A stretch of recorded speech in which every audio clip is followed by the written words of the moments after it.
আলহামদুলিল্লাহি রাব্বিল আলামিন ওয়াসসালাতু ওয়াসসালামু আলা সাইয়্যিদিল মুরসালিন ওয়া আলা আলিহি ওয়া আসহাবিহি আজমাইন আম্মা বা'দ। প্রিয় মুসলিম ভাইয়েরা, আমরা অত্যন্ত কঠিন সময় পার করছি। আমাদের বাংলাদেশের প্রায় 90% মুসলমান ঈমান, আকীদা, তাওহীদ এবং আরও যত গুরুত্বপূর্ণ বিষয় আছে এগুলো থেকে অনেক দূরে ছিটকে আছে এবং বেশিরভাগ মুসলিমই বেদাত সম্পর্কে জ্ঞান রাখে না, কুসংস্কার সম্পর্কে জ্ঞান রাখে না, জাহিলিয়াত সম্পর্কে জ্ঞান রাখে না এবং আমাদের সমাজে প্রচলিত বিভিন্ন ভুল যেগুলি কোরআন সুন্নাহ পরিপন্থী সেই বিষয়গুলো সম্পর্কে আমরা সচেতন নই।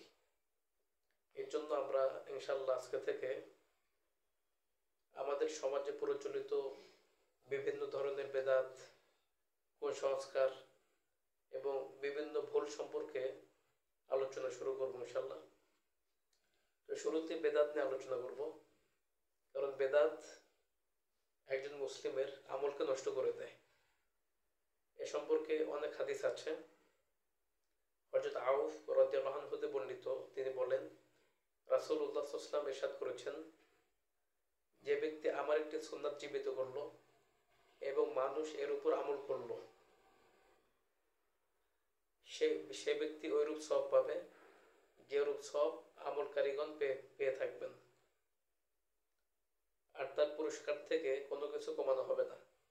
আর যে ব্যক্তি কোনো বেদাত চালু করলো অথবা লোকেরা ওই বেদাতের উপর আমল করলো, সে ব্যক্তির ওইরূপ পাপ হবে যেরূপ আমলকারীর হয়। এক্ষেত্রে আমলকারীর পাপ থেকে কোনো কমতি করা হবে না। হাদিসটা আছে ইবনে মাজাহ 2009 নম্বর হাদিস, 209 নম্বর হাদিস এবং তিরমিজি 2677 নম্বর হাদিস। এবং আল্লাহ তাআলা সূরা মুহাম্মাদের 33 নম্বর আয়াতে ইরশাদ করেন, ইয়া আইয়ুহাল্লাযীনা আমানু আতিউল্লাহ ওয়া আতিউর রাসূল ওয়া লা তুবতিলু আমালাকুম। হে ঈমানদারগণ, তোমরা আল্লাহ এবং রাসূলের আনুগত্য করো এবং নিজেদের আমলকে বিনষ্ট করো না। তো এই আয়াতের নির্দেশনা অনুযায়ী আমরা বুঝতে পারি যে আল্লাহর ইবাদত করতে হবে আল্লাহ এবং তার রাসূলের শেখানো নিয়ম অনুযায়ী, সিস্টেম অনুযায়ী, এবং এর সাথে শিরক বেদাতের মিশ্রণ ঘটানো যাবে না। তো আমরা ইনশাআল্লাহ আজকে থেকে আমাদের সমাজে প্রচলিত বেদাত, কুসংস্কার, জাহিলিয়াত বিভিন্ন বিষয় নিয়ে আলোচনা শুরু করছি। তো আমাদের আজকের আলোচ্য বিষয় হবে বেদাত সম্পর্কে। তো বেদাত সম্পর্কে বিভিন্ন প্রশ্ন আমাদের কাছে এসে থাকে। তো ইনশাআল্লাহ প্রশ্ন আকারে বেদাতের আলোচনা হবে এবং উত্তর দেওয়া হবে। প্রথমত, বেদাতের সংজ্ঞা কি, বেদাত কাকে বলে সেটা আমরা অনেকে জানি না। অনেকে জিজ্ঞেস করে, ভাই বেদাত কাকে বলে? তো এক একজন আলেম এক এক রকম ব্যাখ্যা করে। অনেক বেদাতি আলেম তারাও বেদাতের ব্যাখ্যা করে তাদের মতো করে। এই জন্য আসলে বেদাতের সংজ্ঞাটা কি, সালাফে সালেহিনগণ বেদাতের সংজ্ঞা কি বলেছেন, বেদাতটা আসলে কি, এটা আমাদেরকে কোরআন সুন্নাহ থেকে বুঝতে হবে। এবং বেদাতের সূচনা কিভাবে হয় সেটা সম্পর্কে জানতে হবে। বেদাতের স্বরূপ কি, বেদাতের প্রকারভেদ কি আসলে আছে কিনা, আর থাকলেও সে সম্পর্কে আমাদের ভুল ধারণা কি আছে সে বিষয় আমাদের জানতে হবে। অনেকে বেদাত ভাগ করেন, বেদাত দুই প্রকার, বেদাতে হাসানা, বেদাতে সাইয়্যা, ভালো বেদাত, খারাপ বেদাত। তো এই যে প্রকারভেদটা, এটা কি আসলে কোরআন সুন্নাহ আছে কিনা, এই বিষয়গুলো আমাদেরকে ইনশাআল্লাহ আলোচনার মধ্যে আমরা নিয়ে আসবো এবং আমরা কোরআন সুন্নাহর দলিল ভিত্তিক ইনশাআল্লাহ কথা বলবো। তারপর বেদাত চেনার মূলনীতি কি, বেদাত নির্ণয়ের মূলনীতি কি, সেটা আমাদের আলোচনা আসবে। বেদাতীদের সাথে আচরণ কেমন হবে, বেদাত কিভাবে প্রচার প্রসার লাভ করলো, বেদাতের ইতিহাসটা কি, এগুলো ইনশাআল্লাহ আমাদের আলোচনা আসবে। বেদাত সৃষ্টির কারণগুলো কি কি, এবং বেদাতের ভয়াবহ পরিণতি কি কি। বেদাত দূরীকরণে সালাফি আলেমদের ভূমিকা কি ছিল, তাবিঈদের ভূমিকা কি ছিল, তাবিঈদের ভূমিকা কি ছিল, পরবর্তী হক্কানি ওলামায়ে কেরামের ভূমিকা কি ছিল, এই বিষয়টা ইনশাআল্লাহ আমাদের আলোচনা চলে আসবে। তো আজকে আমরা আলোচনা করতে যাচ্ছি, আলোচনাগুলো খুব গুরুত্বপূর্ণ, আমরা কেউ কোনো আলোচনা মিস করবো না ইনশাআল্লাহ। প্রথমত আমরা আলোচনা করব বেদাতের সংজ্ঞা কি। বেদাত শব্দটি আরবি মূল অক্ষর বা, দাল, আইন এই তিনটা অক্ষর থেকে এসেছে। এর শাব্দিক অর্থ হচ্ছে নব উদ্ভাবিত বস্তু বা নতুন কিছু আবিষ্কার করা। আর কুরআনুল কারীমের মধ্যে বাদিউন শব্দ এসেছে, যার অর্থ সৃষ্টি করা, সৃষ্টিকারী। বাদিউস সামাওয়াতি ওয়াল আরদ, সূরা বাকারার 117 নম্বর আয়াত। মানে আল্লাহ তাআলা আকাশ ও জমিন সৃষ্টি করেছেন, সৃষ্টিকারী।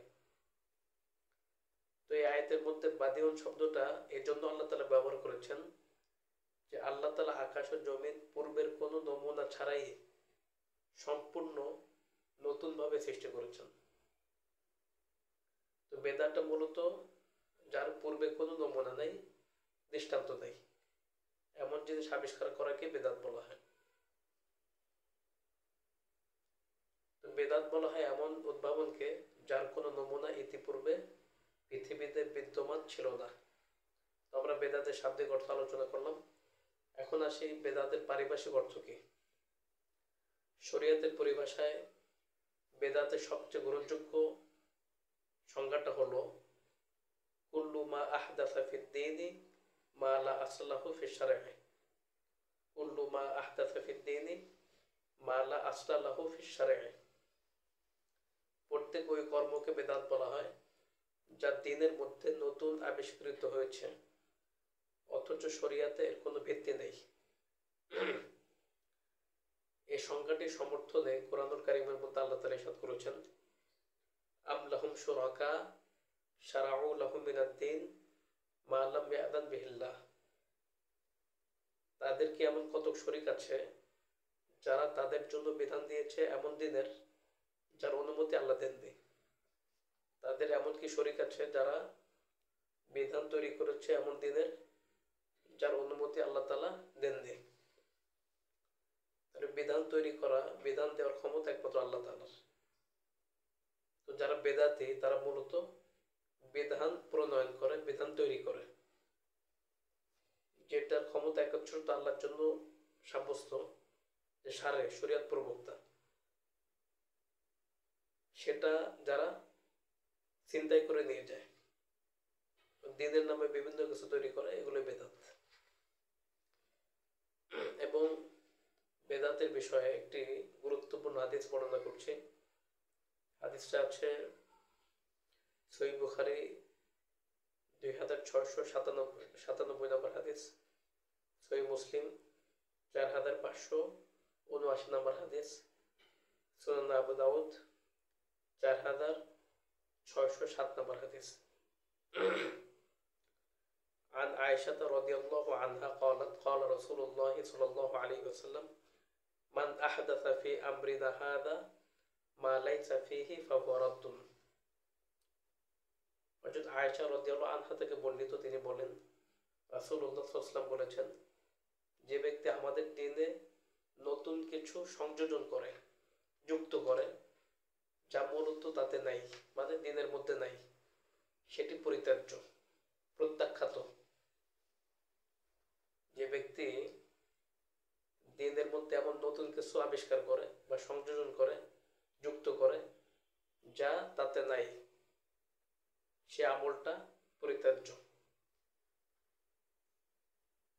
আরেকটি সংজ্ঞার মধ্যে বলা হয়েছে বেদাতের আরেকটি সংজ্ঞা, আল বিদআতু শারআন দাবিতুহা আত-তাআব্বুদু লিল্লাহি বিমা লাম ইয়াশরাউহুল্লাহ ওয়া ইন শি'তা ফাকুল আত-তাআব্বুদু লিল্লাহি তাআলা বিমা লাইসা আলাইহি নবী সাল্লাল্লাহু আলাইহি ওয়াসাল্লাম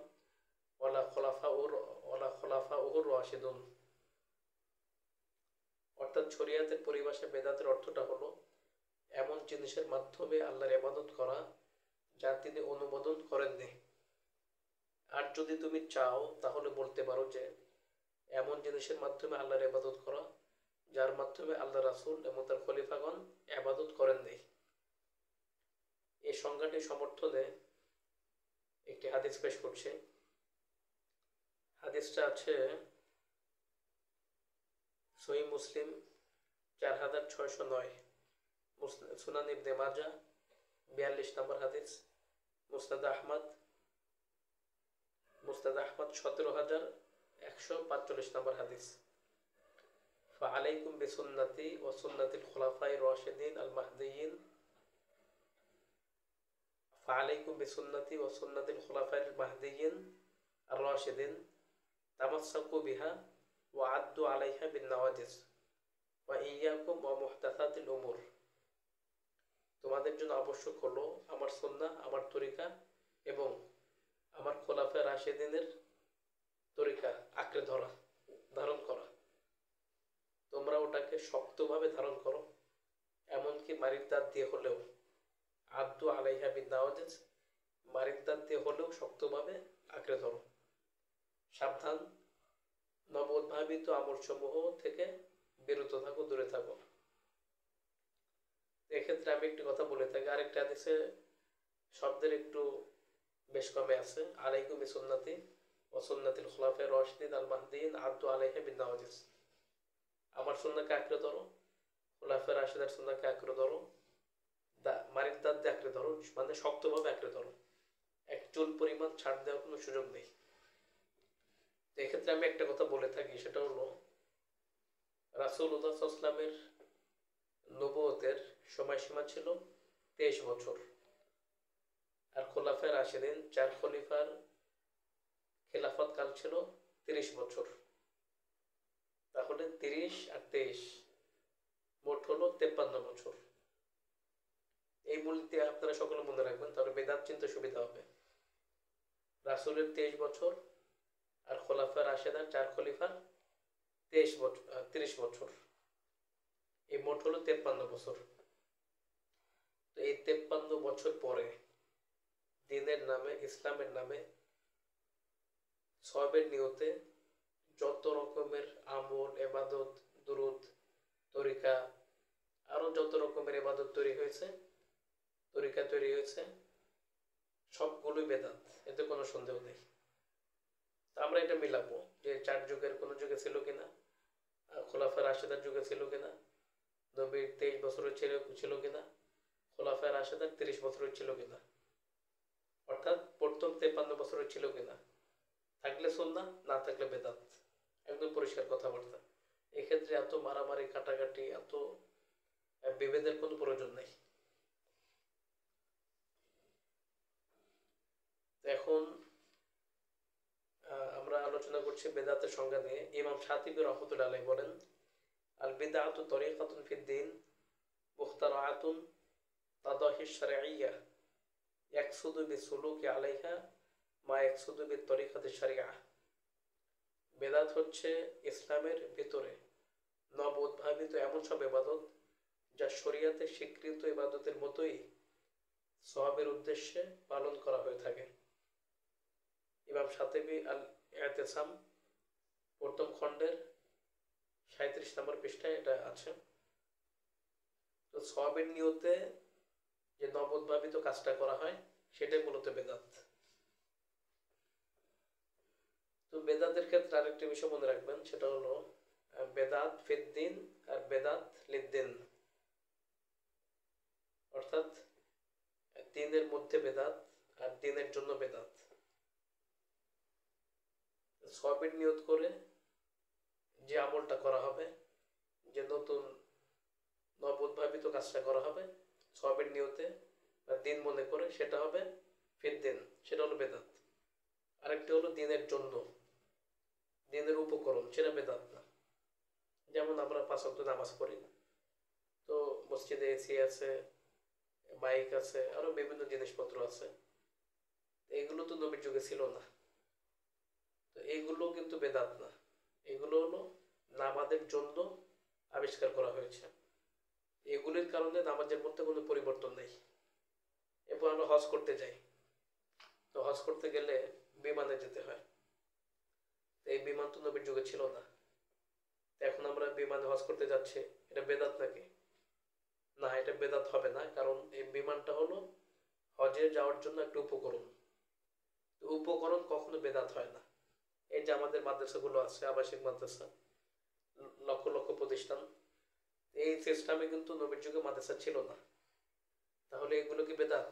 বেদাত হবে না, কারণ এগুলো দিনের উপকরণ, তালিমের উপকরণ। তবে এই উপকরণের কারণে যদি দিনের মধ্যে কোনো পরিবর্তন হয়, তখন এই উপকরণটাও বেদাত হয়ে যাবে। যেমন বিমানে হজ করতে যাওয়ার কারণে যদি হজের মধ্যে কোনো পরিবর্তন করা হয়, 7 তাওয়াফ, হ্যাঁ, তা আমি 2টা তাওয়াফ কমাই দিলাম, আরো যত বিষয় দিয়ে আছে এগুলোর মধ্যে পরিবর্তন করলাম, তাহলে বিমানটা বেদাত হয়ে যাবে, বিমানে যাওয়াটা বেদাত হয়ে যাবে। মসজিদের এসির কারণে যদি সলাতের মধ্যে পরিবর্তন আসে, মাগরিবের সলাত 3 রাকাত, আমি 4 রাকাত পড়লাম, এসির কারণে যদি এমনটা হয়ে থাকে, তাহলে এসিটাও বেদাত হয়ে যাবে। এই জন্য এই বিষয়গুলো বুঝতে হবে, না বুঝে শুধু সবগুলো বেদাত বানাই দিলে হবে না। একটা দিনের জন্য, একটা দিনের মধ্যে, দিনের মধ্যে ওটা বেদাত, আর দিনের জন্য ওটা বেদাত না। তো বেদাতের সংজ্ঞা উল্লেখ করলাম। ইনশাল্লাহ পরবর্তী মাজলিসে বেদাতের সূচনা কিভাবে হয়, এবং বিভিন্ন সময় বেদাত কিভাবে চালু হয়েছে, বেদাতের স্বরূপ কি, এবং বেদাত কত প্রকার, এবং বেদাতের প্রকারভেদ সম্পর্কে ভুল ধারণা আছে, এগুলো নিয়ে ইনশাল্লাহ আলোচনা করব।